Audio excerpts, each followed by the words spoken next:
To the NFL, and the Bills still picking up the pieces from Sunday's crushing loss to the Chiefs. Their offense hummed all game until their final 3 drives. 3 chances to take the lead late.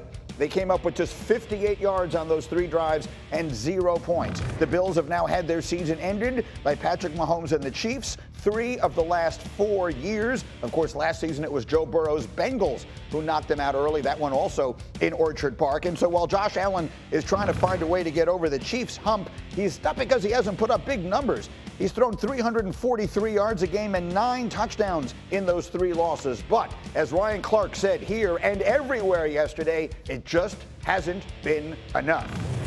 I don't believe that Josh Allen is the reason this team lost. I don't believe that. Right. You know what the greats are? The reason the team wins. And we could talk about kickers make kicks, defenses show up. That's not why we give people these gold jackets and put them in different places in the Hall of Fame. Josh Allen is an immense talent, and Josh Allen will probably win a Super Bowl one day. But we have to say that he's coming up short as far as it pertains to greatness.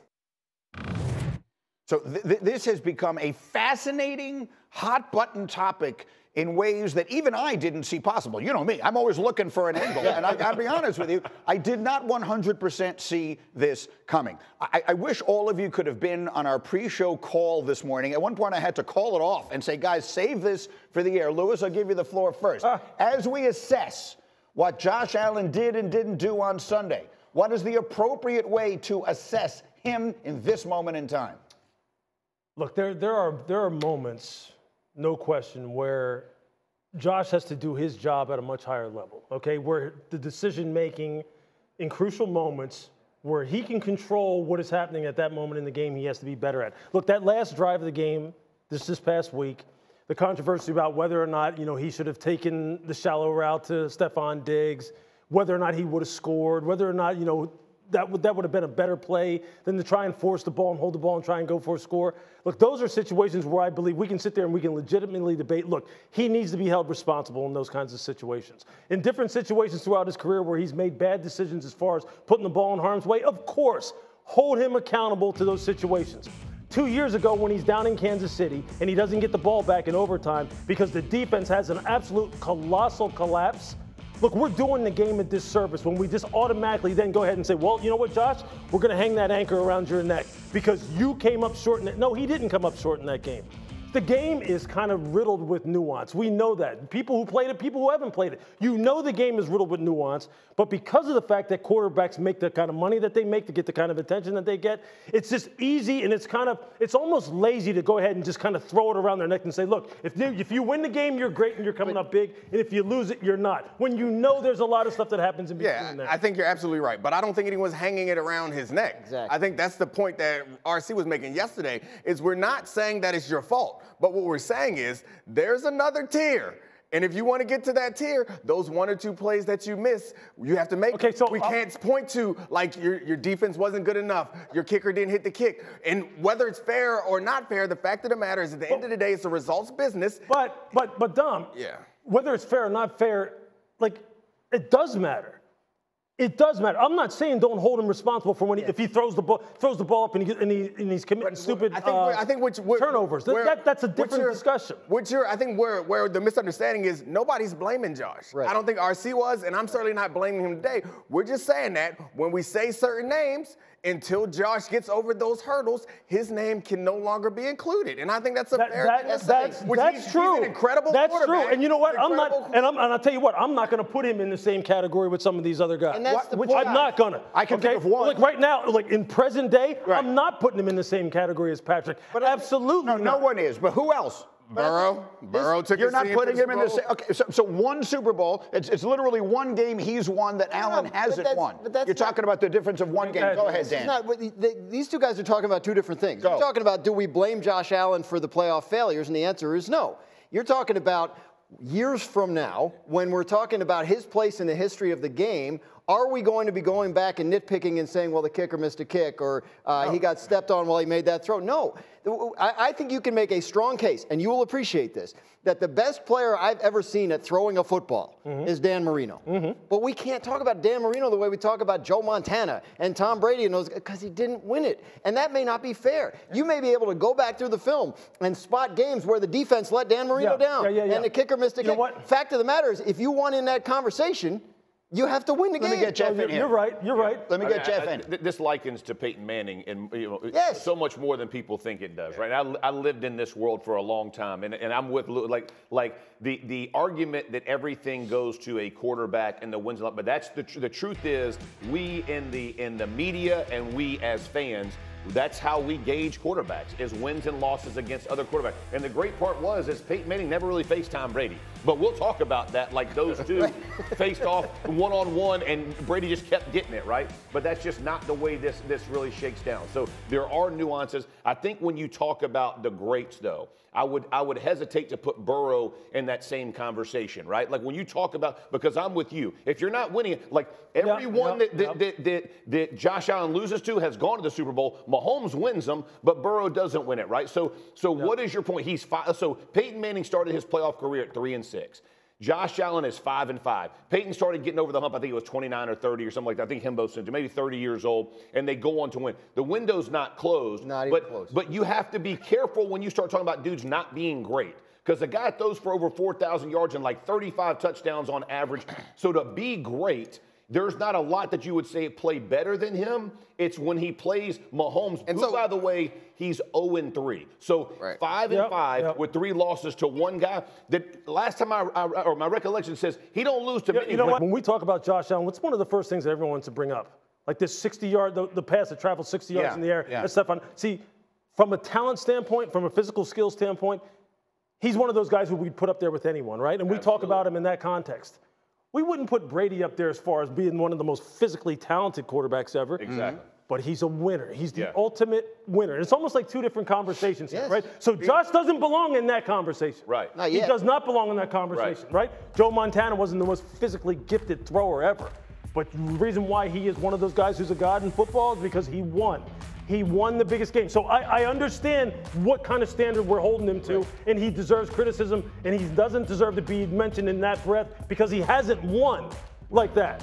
But what I'm saying is the reasons why he hasn't won always aren't because he didn't do his job. That's true of everybody, every player, and I think. But we don't talk about it that way. And we're not going to for Josh. This right now, soon after the game, this is the time to talk about the nuances and explain the reasons why. But honestly, I think what frustrates people who watch this or who listen to this is that it feels like certain players don't get judged by the same criteria. Oh, I'm judging them by that criteria. Okay, that's all that anybody wants. Yeah. After Josh plays and loses the 13-second game, we came out of that feeling better about Josh Allen than we did prior. I know I did. I felt differently about him. So then, as we go forward, it feels that some people are looking for reasons to explain why Josh lost. And I think what most people want is like, this is not what you would say if this was a different quarterback. This is not what you say if it's a different quarterback. And that's what frustrates people more than anything else. And you're right. Josh Allen, there's so many times in that game where other players should have stepped up and helped him out, but they didn't. And when we go back in the history of this, we're not going to say, remember when Ford jumped off sides? Patrick Mahomes should have gone to the Super Bowl. Right. Well, that's exactly the point I was just going to make. There is, SportsCenter put up a graphic yesterday on Instagram that shows Patrick Mahomes is 13-1 against all quarterbacks in playoff history and 0-2 against Brady. It doesn't say Dee Ford jumped off sides in one of them, and he had no offensive line and was running for his life in the Super Bowl in the other one and was by far the best player on the field, and they lost. Because that context only applies for a couple of days like it does now. You're right, but so the reality is we're going to say Josh Allen was 0-3 against Patrick Mahomes until and unless he beats him. But understand, though, okay, so let's just understand. When we're talking about context, though, when you make those kind of statements, just understand the context in which you're making that kind of statement, because it really isn't accurate. It really isn't that Patrick, okay, he's 0-2 on the scoreboard. His team lost to Tom Brady. You're right. But Dee Ford jumped off sides, and Patrick was throwing throws where he was parallel to the line of scrimmage in that game like this because he's going, please, somebody catch this ball. Okay? He didn't lose to Brady. His team got waxed that day because his offensive line stunk He couldn't get protected. But this is how, like, we're not talking about the tuck rule anymore. It doesn't come up. Like, this is what happens in football. And as long as Josh Allen is going to be a superstar quarterback, he's going to get judged this way. And I think whether it's fair or not is not for us to judge. It's the way that it's going to happen. And he could have done, and the tough thing is when you watch that game, yes, they could have made the field goal. Yes, Diggs could have caught the ball. But there were also plays that Josh Allen could have done differently. And that's how he's going to end up being judged. You're absolutely. Phillip Rivers. Who was a better player, Phillip Rivers or Eli Manning? Phillip Rivers. Whose career would you rather have had? Give me that Eli Manning. Well, that's the point. I'll give another example. See, the one place that we have to be fair, and Peyton is one of the all-time greats. The reality is Peyton's performances in some of those games were definitively lesser than his regular season performance in the early part. Allen's have not been. That is a good Allen point. has been every bit as good, if not better, in these postseason losses than he is in other times. He hasn't shrunk in the big moments. He has elevated in the big moments, and his team has lost. Posterity is not going to care. Right. That's You know why? You know why? Why? Okay, I'm going to tell you why. We have this need constantly as human beings to blame someone or give someone the credit. In the ultimate team sport, that we can sit here and we know, okay, what are some of the other reasons Buffalo lost that game? Okay, they had a linebacker out there, A.J. Klein, was about to take his family on vacation, who walks into a game against the Kansas City Chiefs, and Andy Reid goes, okay, how about this? We're going to wear your you-know-what out. We're going to wear you. We're going to put 13 personnel on the field, and you're going to leave nickel on the field. What do you think is going to happen? Isaiah Pacheco is going to look like Tristan Okoye out here. Okay, that's what happened. That's what happened. It's a great but you know what? We want to blame someone because we like to have someone say it was you. And that's what we do to quarterbacks. The only people we do this to, I think, are NBA superstars and quarterbacks. For sure. We count the rings. We don't necessarily judge greats in other sports that way. Tom Brady made 9 Super Bowls as a New England Patriot. 2 of the ones that he lost, he was by far the best player on the field. There was the my husband can't throw it and catch it game. It was the game against the Eagles. He threw for 500 yards and didn't punt, and his team lost. It certainly wasn't because Brady wasn't great. He also had kickers, Adam Vinatieri bailing him out time and time again. So the point is, the context is never just as simple as we make it. But history will not write it that way. And so if he's going to look, Lamar Jackson has a chance to completely change this. There were 3 contenders. Like Mahomes is the guy, right? This is Mahomes' time. He's the Michael Jordan of this era. If anyone's going to rise up, that someone's going to have to beat him and win the Super Bowl. That's right. Burrow beat him, didn't win the Super Bowl. Lamar's 2 wins away from doing that. Yeah, and let me tell you, this conversation, we can have it next week. If Lamar and the Ravens don't win. And you know what? It will be even more explosive. Trust me. Trust me, because you know what? Lamar can go out and throw for 400, have 4 rushing touchdowns, and literally like handstand walk for 50 yards and score a touchdown. Let them lose that game. Where's the ball? Let them lose that game. Seriously, like with one hand, hopping like this. Wait. Okay, but you know what? Let him lose that game. And you know what people are going to say? Loser. He should have played running back. He can't play quarterback. He's not a good leader. It doesn't matter that they have a new offensive coordinator. Blah, blah, blah, blah, blah, blah. Because you know what? There's people who just want to blame him. And all of that, just want to blame him. And all of that is infused in the Josh Allen conversation. Because people want to blame Lamar Jackson. And so when Josh Allen comes up short, the people who are expecting that Josh Allen blame are like, do it to him too. It's maybe not a fair reaction. Maybe we should all aspire to be fair all the time. But the fact of the matter is, some people and some players are treated differently. And that's why you get fiery. The only thing, when we come in here the day after Josh Allen has lost and we treat him like he still won, and we come here the day after other quarterbacks lose, and we're like, hey, he's got to take it to the next level. And sorry, one last thing, and also Josh Allen is doing it in a way that we were told you can't do it. I think the issue for me on the Lamar and the Josh Allen is this will be Lamar's 2nd time at being the 1 seed, right? The 2nd time as a team they're going to be whatever. So with Josh Allen, he's 5-5. What's Lamar's record as in the playoffs? 2-4, I believe. 2-3 or 2-4. As you're looking at this was the Peyton Manning conversation, right? He was a different guy, or it was different, whatever. So if Lamar Jackson comes up and throws for 400 or does whatever, and they don't lose, I think you have an honest conversation about where he has come to as a quarterback. But I think as from Josh Allen's perspective, you're playing. It's not only. I mean, it's not just Patrick Mahomes. It's Patrick Mahomes paired with Andy Reid and this team and the way this thing has done. Yeah.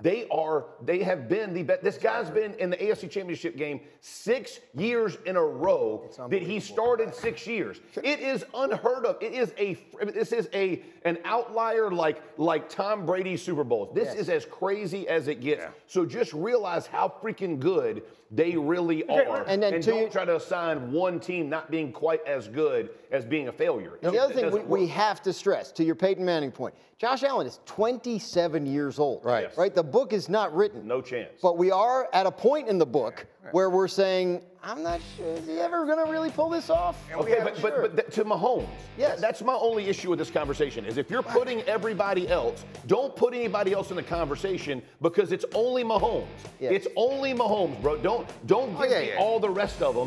Don't put this group of what. So there's Mahomes and every other tier, and put whatever tier you want. But don't put Burrow with Mahomes. Don't put those dudes with Mahomes. Make Mahomes and make that. But the reason why you're saying that is the same reason why you would say don't put Josh Allen with Joe Burrow, because you're saying Mahomes has reached a level that other players haven't reached. Right. And Joe Burrow, without an offensive line, reached a level that other players haven't reached. Josh Allen hasn't won it. He has not won it. But he's gone farther than Josh Allen has. One game, but he still hasn't got that one game matters. It doesn't. It doesn't. Losing the Super Bowl doesn't matter. I've been there. I'm telling you, it doesn't matter. Like nobody cares who lost the Super Bowl. You got to freaking win it. If we're counting rings, as Greeny just said, then you got to get a ring. Okay. Don't tell me how many Bills championships did they 4 in a row. Look, you know what this is, man. You know what this is. Look, we're having almost like.